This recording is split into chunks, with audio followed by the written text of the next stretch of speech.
Hey guys, welcome back to the show. My name is Uncle Warren the Guru, and I have a very special episode for you guys today. Now, listen, quick question. Have y'all ever been in a situation where you may have connections in the game, right? But, however, you're wondering to yourself, I got these KOLs, I got these influencers, right? However, I'm kind of weary on how to particularly do business with these people. I've seen consistently, time and time again, where someone is getting fucked, right?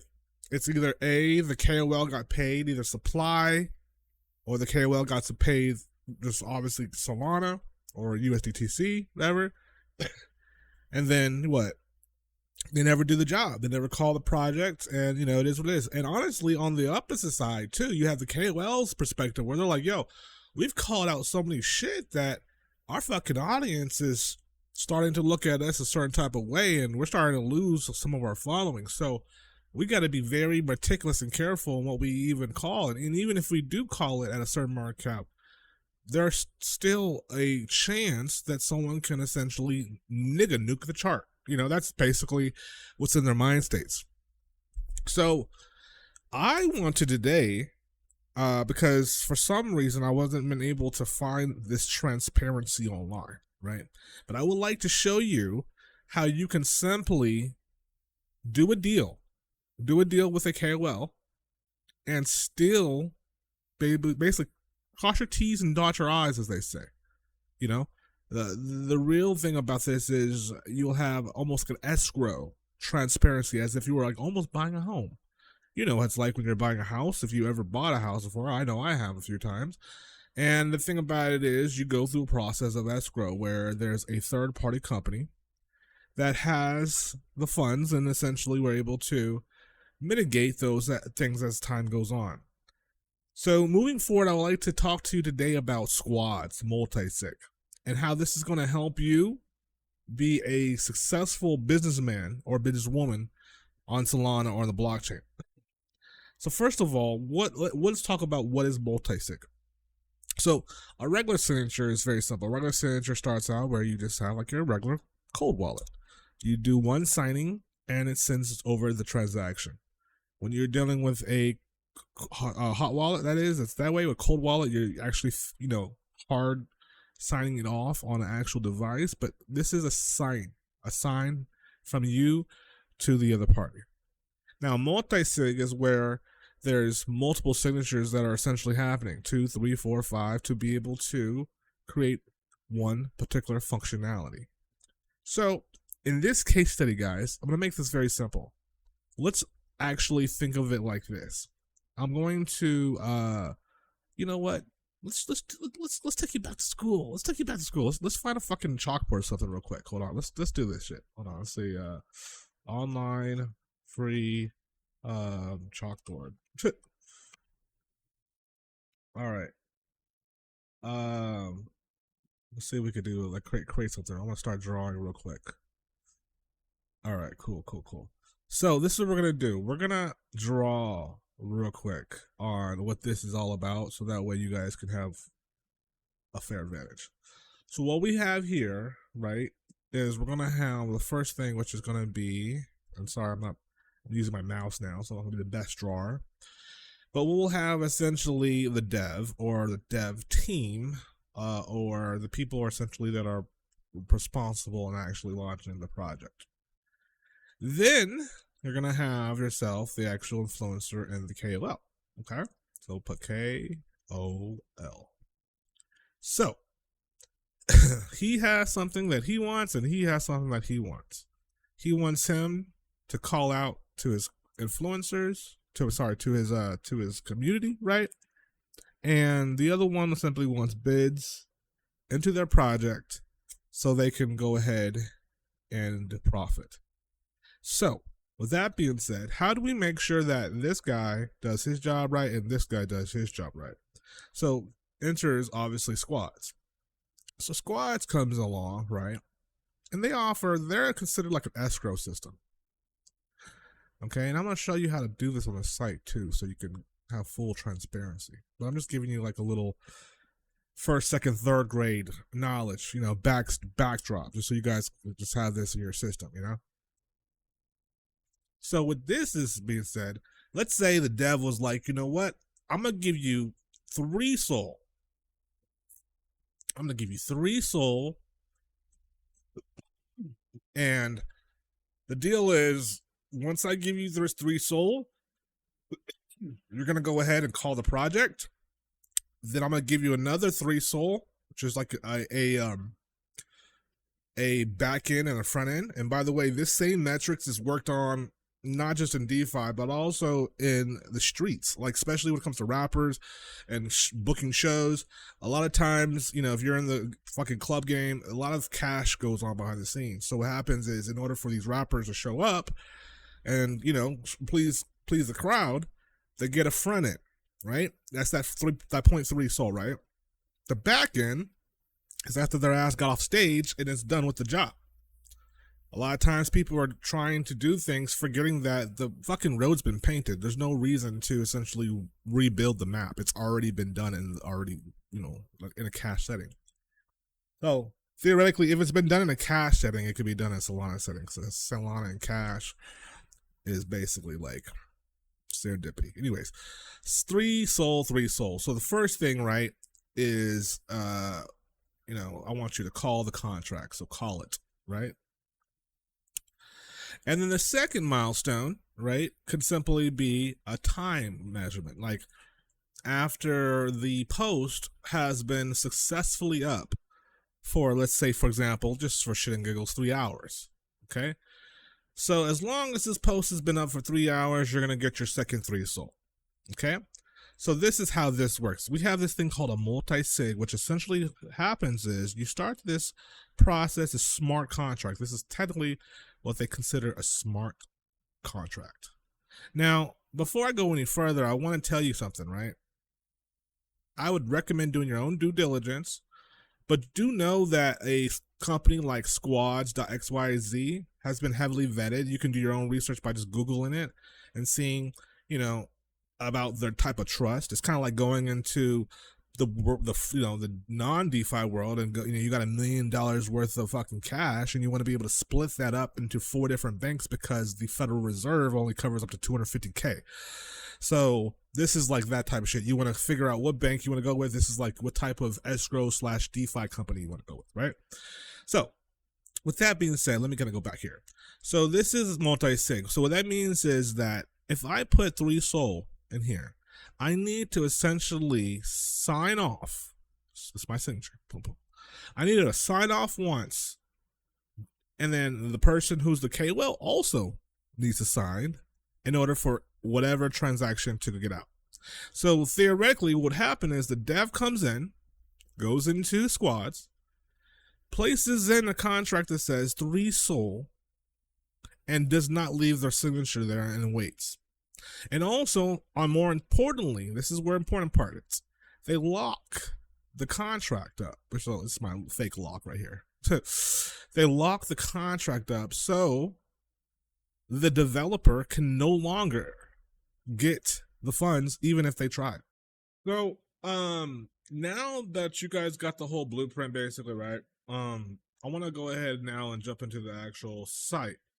That way you could get some case studies front hand here. So obviously click on get started here, right? And the next thing you want to do is connect your wallet here. Now, if you're obviously like me, any type of website, you never know. It's very crazy these days, right? So always use a wallet that maybe you're not, that's not your main wallet. Just transfer the funds to a specific wallet so you can just have it specifically to transfer over. At the end of the day, you want to be safe out there. Clicking on Phantom Wallet, though. There we go. And you guys can't see it on my screen because security, but it's there. So now that I have done this, I've connected my wallet, I can actually now create a squad. Now, creating a squad here is basically the same thing as if you're creating a smart contract. Now, this will be done by the dev or the team. So I'll go ahead and click on create squad.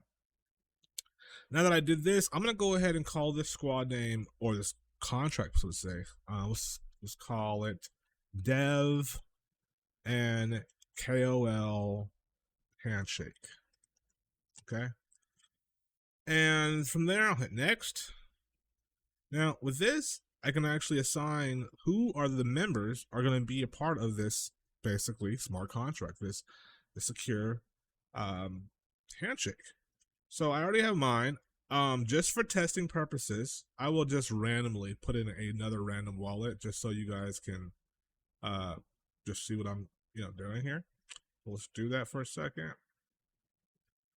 All right.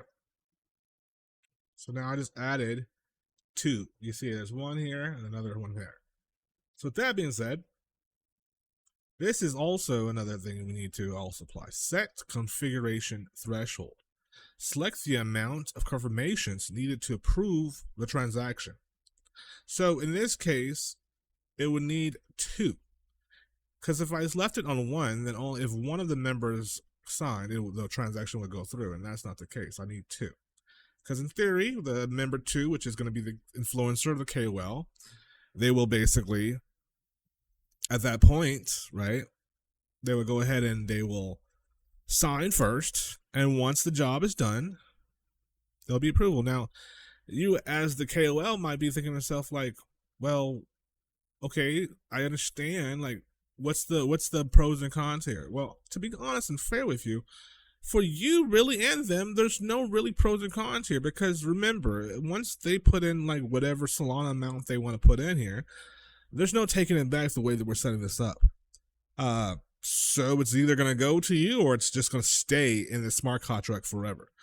And that right there, honestly, is something that makes them feel very safe, just because they know at the end of the day, they're not going to get it, then no one will. Anyways, go ahead and click on next. So, with that being said, there is a small fee. This is how they make their money, right? They make their money by creating these deployment fees.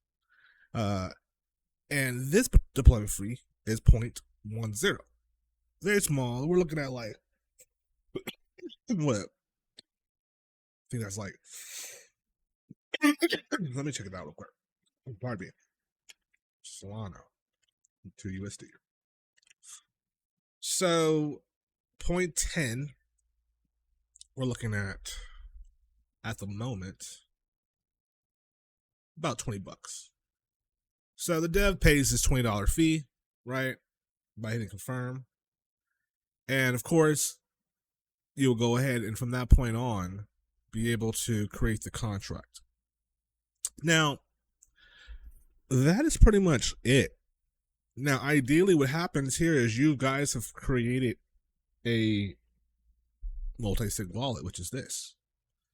So now, even though at the moment there is not any money in the contract, either or party can basically deposit money into the smart contract.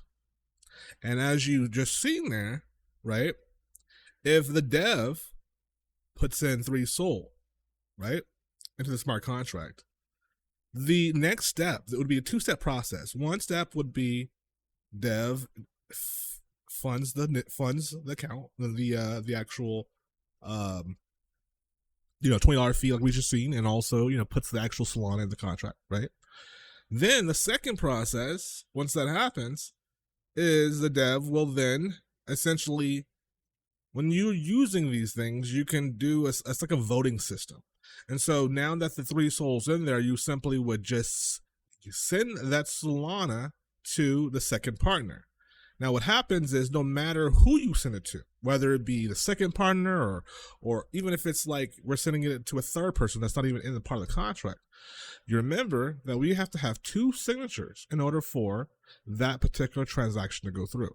Okay, so again, you fund the actual escrow account, right? That's after you paid the $20 0.10 Solana fee. You put in the money into the account. And the second thing from that point on is to designate where that money should go. So once you designate where that money should go, right, then you can actually, pending assigning. So just want to show you something here. in this case, something that I totally just forgot to bring to the attention, right, is that in order for this to completely work all full in circle, let me see if I can erase this real quick so you guys can see one last step that I kind of forgot to really mention, right? All right, so let me just erase this real quick. All right, so the last thing I forgot to mention is this.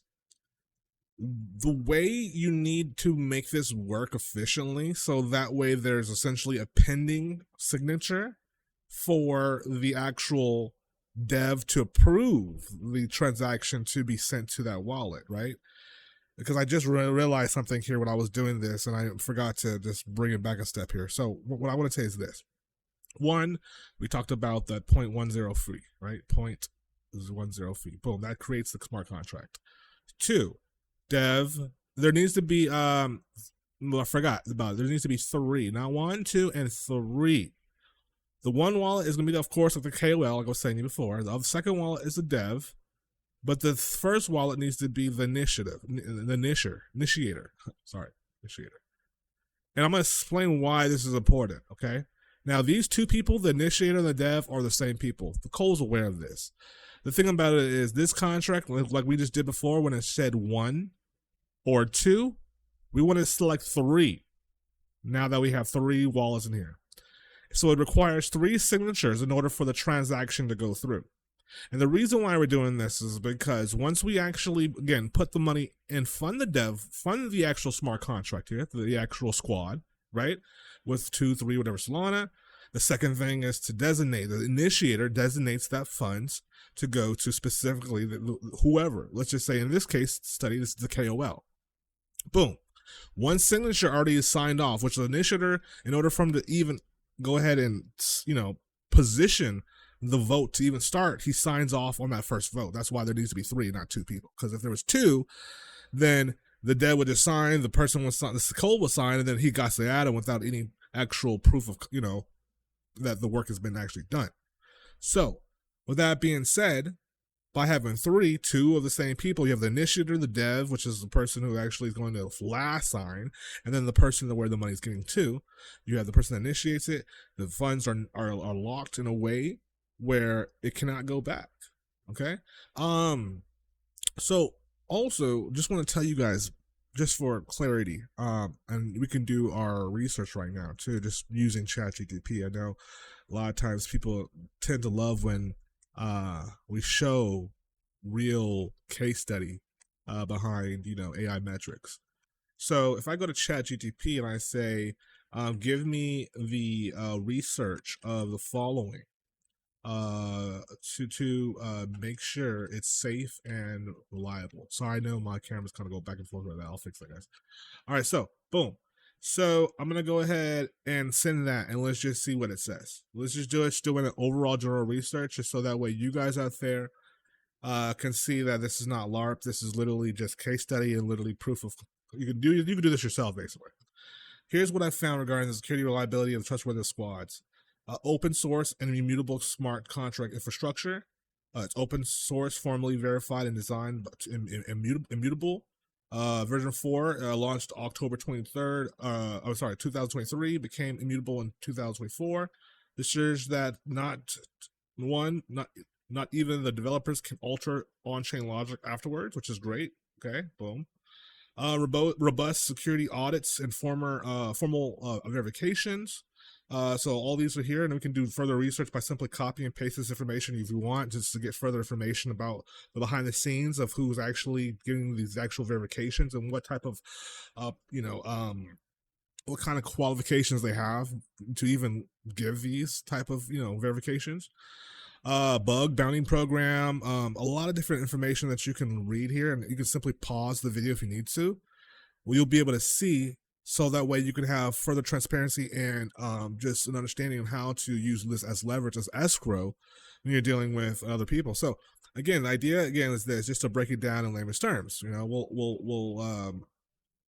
Let's just break it down one last time for those that might have not got it all the way. Okay, so let's bring that here.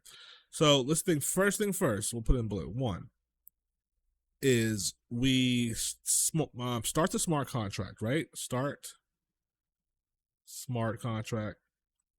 Sorry. And that is literally going to be 0.10, right? The second thing is you're going to assign 3 people. You got the KOL, right? You got the dev, and then you got the initiator, which are essentially the same body, right? Then the third thing is you got the funds that are distributed into the account. Distribution, distributes. And then last but not least, the fourth thing is each person here, since they're part of this now new DAO, this smart contract, they have the ability to essentially do votes, which means that once funds are in the account, no matter who you are, you can say, I want the money to go here, go there. You can vote all you want. Until there's 3 signatures, right? It won't go through. So this is a thing where even if you look at it like this, even if the contract wasn't reversible, it still requires 3 freaking people to sign. And if the last person to sign, or the second person to sign, or the third person to sign are very important people, which essentially is the KOL, the dev, that money is not going back regardless. You know, it's not the situation where it needs 2 signatures to leave. It needs 3. So this is how you essentially are able to create a process for yourself and your team to have KOLs and transparency to know that they're not going to fuck you over. And if they do, they really just fuck themselves over, because really, if you think about it, they never got money to begin with. It's still in the fucking escrow. It's still in the, squads. So I'm not a financial advisor. It's not financial advice. This is something that I want to just put this to transparency. I've never seen this on YouTube. I saw a couple of people talking about squads, but not in real case study scenarios as far as how it can benefit you and how to use it with basically CT, crypto Twitter. That being said, thank you so much for your time. I'll see you guys soon in the next episode. You have a wonderful, wonderful, blessed day. Signing out. Uncle Warren the Guru. Gone.